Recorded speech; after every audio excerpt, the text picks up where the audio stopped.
This book is called Chameleons Are Cool, and I would agree.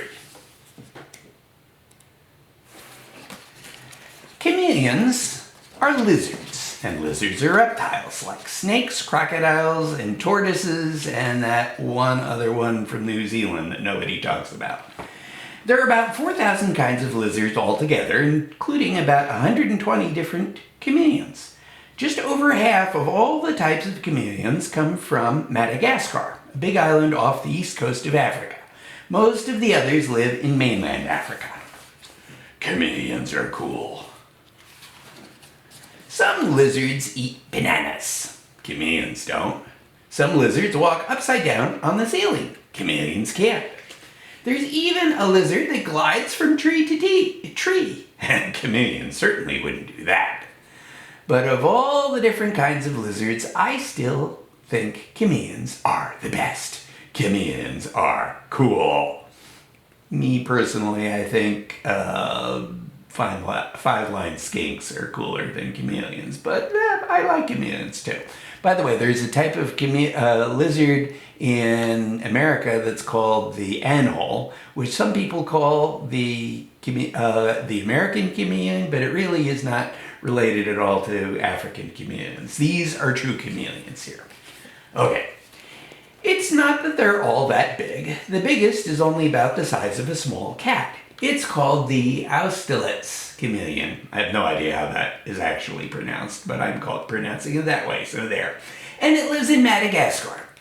They can be really, really small, though. The smallest one could balance happily on your little finger. It's called the dwarf brocasia, and it lives in Madagascar, too. And I suppose you wouldn't exactly call many of them beautiful. Their skin is wrinkly and bumpy, and they've got big, bulgy eyes, while lots of them have the most ridiculous noses. I think it's their noses I like the best. Okay. Their mouths are pretty odd too. They turn down at the corners, which is why chameleons always look grumpy. Actually, they don't just look grumpy, they are grumpy. So if two chameleons bump into each other, things can get pretty lively. There's lots of puffing and hissing, and sometimes there's a real fight. And that's when chameleons do what they're most famous for. They change color. Lots of people think chameleons change color to match their surroundings. They don't. They change colors when they're angry, or when they're too cold or too hot, or when they're sick. And there are some sorts of chameleons that hardly change color at all. As a rule, though, chameleons don't bump into one another all that often. I suppose it wouldn't be fair to call them lazy, but they certainly don't move any more than they have to. And when they do, it's almost always incredibly slowly.